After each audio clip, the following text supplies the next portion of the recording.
Hello everyone, good morning. Welcome back to another video. आज बहुत दिन बाद और एक वीडियो डाल रही हूँ। वीडियो डालने के लिए मुझे टाइम ही नहीं मिलता। बहुत सारी वीडियोस अभी भी मैं बना के तो रख दी हूँ, उसको एडिट और उसको फिर वॉइस ओवर ये सब देने को मेरे पास टाइम ही नहीं रहता। कभी कोई काम ऐसे ही हो जाता है। और मैं ये नहीं चाहती कि फैमिली को साइड करके, सब काम को साइड करके पहले वीडियो ही बनाती रहूँ। वैसे वीडियो तो मैं अपनी खुशी से बनाती हूँ, और जो वीडियो आप लोग देख के उस पर अच्छी अच्छी कमेंट्स करते हैं ना, तो उसको पढ़ के तो दिल खुश सा ही हो जाता है। जितना भी स्ट्रेस रहे, जो भी रहे, सब दूर हो जाता है। और मेरी वीडियो पे तो इतनी सुंदर सुंदर कमेंट्स आते हैं कुछ लोगों के, जो कि शायद से मैं कभी भी ये सब चीज़ें नहीं भूल पाऊँगी। तो अभी हो रहे हैं सुबह के 9 और मैं बना रही हूँ ऋषभ के लिए लंच। वो स्कूल लेके जाएगा, और ये हम लोगों का, सभी मम्मीज़ का यूनिवर्सल प्रॉब्लम ही बन के रहा है कि बच्चों के लिए लंच बॉक्स में क्या बनाया जाए। क्योंकि बच्चे इतने चूज़ी होते हैं। बच्चे तो क्या, मेरा बच्चा तो इतना चूज़ी है कि वो आलू और जैसे चने, छोले और राजमा के अलावा और कुछ तो खाता नहीं है। तो उसके लिए जब टिफ़िन बॉक्स बनाती हूँ ना, तो मेरा तो सर ऐसे ही घूम जाता है। यही सोचती रहती हूँ कि उसके लिए आज क्या बनाऊँ। तो यही सोच सोच के मैं आज उसके लिए आलू की सब्ज़ी और पराठा बना रही हूँ। क्योंकि ऋषभ बिल्कुल मेरे जैसा है। मैं भी बचपन में ऐसे ही करती थी। मैं खुद सब्जियाँ नहीं खाती थी, बस आलू खाती थी। पर हमारी मम्मी ने कभी मेरे को फोर्स नहीं करे कि ये खा लो, ये सब्ज़ी खा लो, वो सब्ज़ी खा लो। क्योंकि शायद उनको पता था कि जब शादी हो जाएगी तो इसको तो सारी सब्जियाँ खानी ही है। तो वही है, आज मैं वो सारी सब्जियां खाती हूँ जो पहले मैं कभी छूती भी नहीं थी, या फिर मैं देखती भी नहीं थी। यहाँ तक कि मैं टिंडे, तुरई, लौकी और कद्दू भी खाना सीख गई हूँ। क्योंकि खाना तो मुझे ही बनाना पड़ता है। अगर ये सब मैं नहीं खाऊंगी तो मुझे डबल फिर मेहनत करना पड़ जाएगा। इसी वजह से मैं वो सब चीज़ें खा लेती हूँ जो मैं खुद बनाती हूँ। इसीलिए मैं ऋषभ को भी फोर्स नहीं करती, क्योंकि जब वो बड़ा हो जाएगा तो वो अपने से ही सीख जाएगा ये सारी चीज़ें खाना। अभी वो जो नहीं खा रहा है, वो अपना बचपना जी रहा है, एंजॉय कर रहा है, तो उसको जीने दो। जो खा रहा है, इसलिए मैं उसके लिए वही चीज़ें बना देती हूँ। बट हाँ, कुछ चीज़ों की डेफिशिएंसी तो होती है। पर हाँ ठीक है, वो चना, छोले और राजमा तो बहुत अच्छे से शौक़ से खा ही लेता है। पनीर भी खा लेता है। तो जो भी डेफिशिएंसी है थोड़ा बहुत उससे मिट जाता है। और आगे जाके जब वो बड़ा होगा तो वो और सब चीज़ें खाना सीख ही जाएगा। तो यहाँ पे मैंने उसका टिफ़िन बॉक्स की सारी चीज़ें बना दी थी, पराठा बना दी थी और आलू की सब्ज़ी डाल दी थी उसके टिफ़िन बॉक्स में। और जो थोड़ा सा बचा था ना, तो मैं लोहे की कढ़ाई में जब भी कुछ बनाती हूँ तो उसको निकाल के फिर कढ़ाई धोने में रख देती हूँ। क्योंकि लोहे की कढ़ाई में कोई भी चीज़ नहीं रखना चाहिए ज़्यादा देर। और यहाँ पे मैं फ़ॉइल पेपर थोड़ा सा, उसको ग्रेवी वाली जब सब्ज़ी लेके जाता है ना, तो मैं उसके ऊपर फ़ॉइल पेपर लगा के उसका ढक्कन बंद कर देती हूँ। वैसे तो ये लीक प्रूफ्ड है, पर ऐसा लगता है कि जब वो बैग में डालेगा, कभी ऐसा मिस्टेक से अगर निकल जाए, इसीलिए मैं वहाँ पे फ़ॉइल पेपर लगा देती हूँ। तो यहाँ पे उसका टिफ़िन बॉक्स रेडी हो गया। और आज बताऊँ, मौसम इतना प्यारा है कि धूप ही नहीं है, बस चारों तरफ बादल बादल है। और बारिश वारिश नहीं है, बस ऐसे ही बादल बादल छाए हुए हैं। तो यहाँ पे देखिए, ऋषभ तैयार होके बैठा हुआ है। उसका ऑटो आने वाला है, तो वो अपना स्क्रीन टाइम एंजॉय कर रहा है। और मैं यहाँ पे उसका टिफ़िन बॉक्स बैग में पैक कर दूँगी। और जैसे मैं हमेशा ही करती हूँ, वैसे ही थोड़ा सा उसका रूटीन चेक कर रही हूँ। और बच्चों का बैग ना इतना भरा रहता है, इतनी सारी किताबें रहती है उसमें, कि जब मैं ये बैग को पकड़ती हूँ ना, मेरा लिटरली बताऊँ कंधा दर्द हो जाता है। पता नहीं बेचारे बच्चे इतने बुक्स लेके कैसे स्कूल के स्टेयरकेस चढ़ते होंगे। मेरे को तो कभी कभी सोच के ही डर लगता है। ऋषभ का बैग इतना भरा रहता है, इसीलिए उनके पापा हमें ऐसा बोलते हैं कि इतना सारा बुक्स तुम दे देते हो। तो मैं बोलती हूँ जो रूटीन में है वही देती हूँ, ज़्यादा बिल्कुल भी नहीं देती हूँ। और कभी कभी तो ना, मैं एक एक बुक जो सबसे ज़्यादा मोटे रहते हैं ना, एक एक बुक कभी कभी मैं निकाल ही देती हूँ। सच में बहुत भारी हो जाता है बैग उसका। और उसको स्कूल जाते टाइम स्टेयरकेस चढ़ के स्कूल, उसके क्लास तक पहुँचना पड़ता है। तो आप सोचिए, इतना बड़ा, इतना भारी बैग वो कैसे उठाता होगा। पर क्या करें, अब स्कूल का रूटीन ही ऐसी है, पढ़ाई ही ऐसी है आजकल की, तो उसमें हम कुछ नहीं कर सकते। ऋषभ से भी छोटे छोटे बच्चों के बैग्स मैंने देखी हूँ, इतना भरा भरा रहता है कि कभी कभी ऐसा लगता है ये लोगों को क्या पढ़ाते हैं जो बैग इतना भर जाता है। तो बैग को अच्छे से सेट करने के बाद मैं थोड़ा सा ऋषभ को तैयार कर दी थी, जैसे उसकी सारी चीज़ें रख दी थी उसके पास, उसका आई कार्ड वगैरह सब उसको दे दी थी ताकि सब एकदम प्रॉपर रेडी होके रहे और जैसे ही ऑटो आए फिर कोई दिक्कत ना हो। ऋषभ अपना ब्रेकफास्ट वगैरह सब चीज़ कर लिया था, सब डन हो गया था। जब तक उसका ऑटो नहीं आया था तब तक मैं बाकी के काम भी थोड़ा बहुत कर ले रही थी, क्योंकि इतने बजे तक मेरा घर थोड़ा बहुत मैशी होके रहता है, क्योंकि मैं बस झाड़ू पोछा ही करती हूँ, उसके बाद सीधा नहाने चली जाती हूँ और पूजा करके फिर मुझे ऋषभ का टिफ़िन बॉक्स बनाना रहता है और उसको पहले स्कूल छोड़ना रहता है। इसी वजह से मैं घर के सारे बाकी के काम वैसे ही रख देती हूँ। और ये देखिए यहाँ पे टेबल के ऊपर इतने सारे पेन पेंसिल गिरा के रखा था ऋषभ, तो उसको सब समेटी और पूजा का जो वो पानी था उसको ले जाके गमले में डाल दी थी। और अभी तक के ऑटो भी आ चुका था तो मैं ऋषभ को छोड़ के भी आ गई थी। और उसके बाद मेरा जो घर के काम है ये सब स्टार्ट हो जाते हैं। थोड़ा सा ये वाले बेड को मैं ठीक कर देती हूँ, अंदर वाले बेड को तो मैं नहाने से पहले ही ठीक करके जाती हूँ, क्योंकि वहाँ से ऋषभ सो के उठ जाता है। बट जब सो के उठ जाता है तो सीधा आके वो यही बेड पे बैठा रहता है।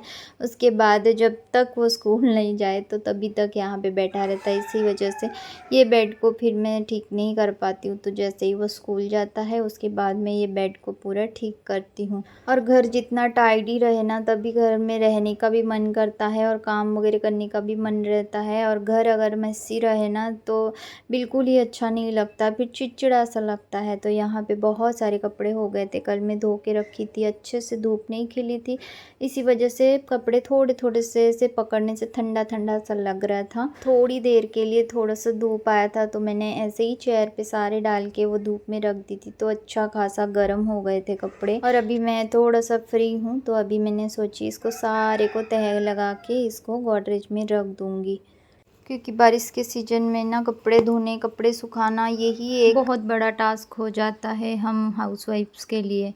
तो मैं ऐसे ही करती हूँ, अगर कभी मतलब बारिश हुआ और कपड़े में अच्छे से उसको धूप नहीं दिखा पाई तो अगले दिन अगर धूप थोड़ा सा भी आता है तो मैं सारे कपड़ों को धूप के पास रख देती हूँ, तो वो अच्छे से सूख जाते हैं। तो यहाँ पे मैंने सारे कपड़ों को घड़ी करके अच्छे से रख दी। अब मैं सारे कपड़ों को अलग अलग करके रख दूँगी, जैसे मेरे कपड़े अलग, ऋषभ के कपड़े, स्कूल के कपड़े उसके अलग और हस्बैंड के कपड़े अलग, ऐसे करके रख देती हूँ। तो मुझे थोड़ी सी आसानी हो जाती है कि कपड़े मैं ले जाऊँ और उन्हीं के जगह पे उनको अच्छे से रख दूँ, और मुझे बार बार आके फिर उसको अलग करके एक एक चीज़ जाके रखना, ये सब चीज़ें नहीं होती फिर। तो यहाँ मैंने सारे कपड़ों को अलग अलग रख दी थी, तो अभी मैं सब चीज़ों को अलग अलग ले जाके उनके जगह पे रख दूँगी।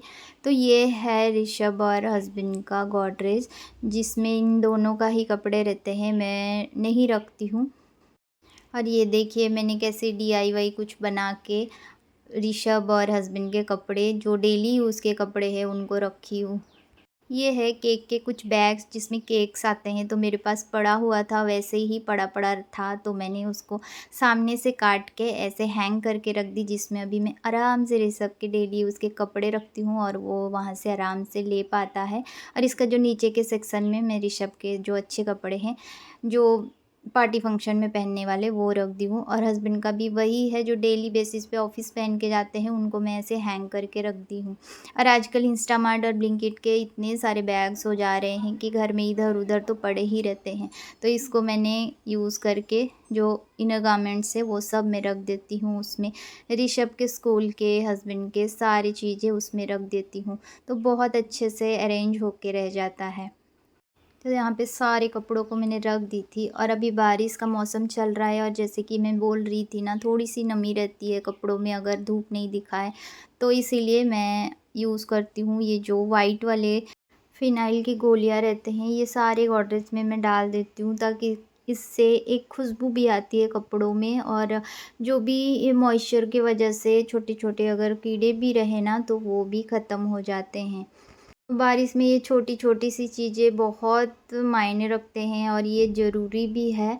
और इस बारिश की वजह से घर में भी एक अजीब सा एक स्मेल सा रह जाता है, क्योंकि कपड़े कभी नहीं सूखते हैं और बारिश में हर तरफ गीला गीला सा रहता है। इसी वजह से मैं घर में भी ऐसे एक गोलियां मिलती है, मैं ये डीमार्ट से हमेशा लाती हूँ। आप लोगों से शेयर भी करी थी, तो ऐसे मैं अपने ये हॉल रूम में एक तो रख देती हूँ और बेडरूम में एक रख देती हूँ, तो ये बहुत दिन तक आराम से चल जाते हैं। और रूम फ्रेशनर वगैरह में ज़्यादा यूज़ नहीं करती हूँ, क्योंकि हस्बैंड को वो सूट नहीं करते, उनको एलर्जी है उन सब से, परफ्यूम, रूम फ्रेशनर। इसी वजह से मैं यही सब ला के घर में रख देती हूँ, और इससे धीमी धीमी सी खुशबू आती है जो पूरे घर को रिफ्रेश रखती है। सारा काम होने के बाद मैंने अपनी वीडियो थोड़ी सी एडिट करी थी, और उसके बीच भाभी का कॉल आ गया था। तो यहाँ पे जो लंच है बन चुका है, चावल बना दी थी, यहाँ पे लेफ्ट ओवर दाल था उसको गर्म कर रही हूँ, और यहाँ पे तुअर दाल अभी बना दी थी, क्योंकि वो ना ज़्यादा नहीं है, थोड़ा सा। और यहाँ बनाई थी आज करेले की सब्जी। तो लंच पूरा बन चुका है, और अभी बज रहा है 1:10। अभी मैं करूँगी लंच, क्योंकि ऋषभ नहीं है, हस्बैंड नहीं है, तो मैं अकेली लंच करूँगी अभी, और उसके बाद थोड़ा सा रेस्ट करूँगी, और फिर शाम का क्या प्लान है देखेंगे फिर। दोपहर को खाना वाना खाने के बाद थोड़ा सा मैंने रेस्ट करी थी, सो नहीं पाई थी, क्योंकि मुझे यूट्यूब का कुछ काम करना था। और अभी देखिए 5:45 हो रहा, ऋषभ स्कूल से आ चुका था और अपना वो स्क्रीन टाइम थोड़ा सा एंजॉय कर रहा है। और मैं शाम को थोड़ा सा अपना फेस वॉश कर लेती हूँ, ताकि जो टायर्डनेस रहती है ना वो थोड़ा सा हट जाता है। तो मैं अपना अच्छे से फेस वॉश करी, और हस्बैंड भी आ गए थे, तो वो भी थोड़ा सा रेस्ट कर रहे, क्योंकि वो सुबह के 5 बजे से गए हुए थे, तो उनको भी थोड़ा सा नैप लेना था। वो कभी नैप लेते हैं और कभी नहीं लेते हैं, आज ज़्यादा काम नहीं था इसीलिए वो नैप ले रहे थे। और मैं हर सुबह और शाम दोनों टाइम में कंघी कर लेती हूँ बालों को, इसीलिए मेरे बाल ना कभी फ्रीज़ी नहीं रहते, क्योंकि मेरे जो बाल है ना थोड़े से थिक है और थोड़े से बाउंसी भी है। अगर दोनों टाइम कंघी नहीं करती हूँ ना, थोड़ा सा फिर फ्रीज़ी हो जाते हैं। तो कंघी वंघी कर ली थी, और ये मैं 2-3 दिनों से मटके को ना छत पे लाने की सोच रही थी, पर हो ही नहीं पा रहा था। अब तो बारिश का मौसम आ चुका है, तो मटके का पानी मेरे घर में कोई नहीं पियेंगे, क्योंकि सभी को पता है आप लोगों को कि मुझे साइनस है, और अभी अगर मैं मटके का पानी पीऊँगी तो मुझे ज़्यादा ही दिक्कत हो जाएगी। इसीलिए मैंने सोची अब मटका का काम तो हो गया, अब इसको छत पे रख दूँगी, ताकि इसमें मैं फर्टिलाइज़र बना सकूँ। ये फर्टिलाइज़र जो छिलके वगैरह रहते हैं उससे ही मैं बनाती हूँ, और मेरे प्लांट्स को उसी फर्टिलाइज़र को दे के अच्छे से ग्रो कर पाऊँगी। तो इसीलिए मैं छत पे ला के वो मटका को रख दी हूँ। अभी जैसे ही सब्जियों के छिलके वगैरह जो भी चीज़ें हैं उन सब को इकट्ठा करूँगी और अच्छे से फर्टिलाइज़र बनाऊँगी। तो मैं हल्की हल्की सी हवाएं चल रही थी, तो मैंने थोड़ा सा छत पे घूमी और फिर आ गई घर पे। आके पहले तो भगवान की लाइट लगा दी थी, क्योंकि थोड़ा सा शाम हो रहा था। और ये देखिए मैंने ना विंडो पे बहुत अच्छा वॉलपेपर मैंने लगा दी हूँ, बहुत सुंदर दिख रहा है। और हमेशा मैं शाम को एक बार अच्छे से फ्रेश हो जाती हूँ। जब गर्मियाँ चल रही थी तब मैं तो नहा ही लेती हूँ। अब थोड़ा थोड़ा सा बारिश होती है और ठंडा का मौसम लगता है, तो इसीलिए मैं बस कपड़े चेंज कर लेती हूँ। और अभी शाम को मुझे दिया बाती करनी है, तो उसी के लिए मैं रेडी हो रही हूँ। और शाम को मैं कभी अपना फेस पे कुछ नहीं लगाती, फेस एकदम क्लीन रखती हूँ, मुझे अच्छा लगता है। बस शाम को फेस वॉश से क्लीन कर लेती हूँ, उसके बाद मैंने कुछ भी नहीं लगाती हूँ फेस पे। तो टाइम हो गया था दिया बाती का, तो यहाँ पे मैं आ गई थी दिया बाती करने। और ये जगह मुझे सबसे अच्छा लगता है, क्योंकि यहाँ पे आके दिल का एक बड़ा सा बोझ हल्का हो जाती है। जितना भी मन में कुछ भी चल रहा होता है ना, तो यहाँ पे आ जाती हूँ तो सब सही हो जाता है, सब शांत हो जाता है। क्योंकि मंदिर की वाइब्स ही कुछ ऐसे रहते हैं, हमेशा वहाँ के वातावरण में पॉजिटिविटी ही आती है। तो मंदिर में दिया बाती करने के बाद मैं तुलसी माँ के पास भी दिया बाती कर ली थी। और यहाँ पे मैं पूरे घर में गूगल का धुनी दे रही हूँ, क्योंकि हर बारिश के मौसम में ना मैं ऐसे ही करती हूँ, क्योंकि जो मच्छर है ना वो शाम को ज़्यादा आते हैं। ज़्यादातर बारिश के मौसम में तो बहुत ज़्यादा ही हो जाते हैं मच्छर, बट जब लोहान और गूगल से ये धुनी दे दो ना पूरे घर में, तो कम से कम हो जाते हैं। और मेरे पापा तो बारिश के मौसम में हमेशा ये चीज़ करते थे, और वो तो कभी नीम के पत्ते या फिर हल्दी ये सब भी डाल देते थे उसमें, तो घर में बहुत अच्छा वातावरण हो जाता था। अब मैंने बहुत अच्छे से शाम का दिया बाती कर ली, भगवान का पूजा कर ली। उसके बाद आ गई थी मैं थोड़ा सा चाय बनाती हूँ करके, क्योंकि ठंडी ठंडी मौसम में चाय पीना किसको अच्छा नहीं लगता। वैसे भी हस्बैंड भी आ गए हैं, तो हम दोनों के लिए मैं यहाँ पे चाय बना रही थी और सोची चाय के साथ कुछ खाया जाए। तो मुझे बड़ा ही क्रेविंग हो रहा था आज भेल खाने का। और भेल ना मेरे हस्बैंड बहुत अच्छा बनाते हैं, उनके हाथों में तो जादू है। वैसे तो उनको कोई खाना बनाना नहीं आता, पर वो भेल इतना अच्छा बनाते हैं, हमेशा उन्हीं के हाथों से बनवाती हूँ और खाती हूँ। वैसे आज भी मेरा वही मन था, बट आज उनको इतने सारे कॉल्स आते थे और फाइनली उनका मीटिंग भी आ गया और वो मीटिंग में बैठ गए। तो हम माँ बेटे फिर प्लान करें कि हम दोनों मिलके आज भेल बनाएंगे। ऋषभ का मूड का तो कुछ पता नहीं रहता, उसका मूड कब क्या हो जाए कोई नहीं बता सकता। तो आज उसको कटिंग चॉपिंग करने का बहुत मन कर रहा था, तो मुझे वो बोल रहा था कि मुझे भी चॉपिंग करना है, बट बच्चा है, मुझे डर लग रहा था कहीं हाथ वाथ ना कट जाए। तो मैं उसको बहुत बहला फुसला रही थी, पर उसका तो मन ही था आज करने का। तो मैं यहाँ पे मुरमुरे को थोड़ा सा गरम कर रही हूँ, मतलब अगर ये बारिश के मौसम में थोड़े से सौगी से हो जाते हैं, तो उसको ना थोड़ा सा 2-3 मिनट अगर गरम अच्छे से कर लेना, तो फिर से वही स्टेज पे आ जाते हैं कुरकुरी। तो मैं उसको अच्छे से गरम कर ली थी और फाइनली अभी हमारा भेल बनाने की तैयारी चल रही है। तो ऋषभ कैमरा पकड़ा हुआ है, तो आप देखिएगा उसका फ़ोटोग्राफ़ी कैसे करता है। मैं उसको मना कर रही हूँ कि ऐसे मत करो, बट वो कहाँ सुनने वाला है। तो यहाँ पे मैंने सारे मिक्सचर डाल दी थी जो भी घर पे था। मुझे भेल में मिक्सचर बहुत अच्छा लगता है, और थोड़े से डाल दी थी पीनट्स। और यहाँ पे मैं थोड़े से प्याज, टमाटर और धनिया पत्ता काट के रखी थी, वो सारा कुछ इसमें डाल दी थी। पर मैं कितना भी कुछ डाल दूँ ना, वो टेस्ट नहीं आता जो हस्बैंड बनाते हैं भेल, उसमें जो टेस्ट आता है। तो लास्ट में मैंने नमक डाल दी थी, और उसके बाद इसमें डाल देंगे थोड़ा सा सरसों तेल। और सरसों तेल से ही भेल बहुत अच्छा मतलब टेस्ट आता है भेल का। तो मैंने ये सारा कुछ डाल दी थी, और लास्ट में डालूँगी नींबू। और इसके बाद स्पेशल टच देने के लिए इसमें हस्बैंड डालते हैं थोड़ा सा केचप। तो मैंने वो केचप भी ट्राई करी, बट पता नहीं उनके हाथ का टेस्ट कुछ अलग ही रहता है।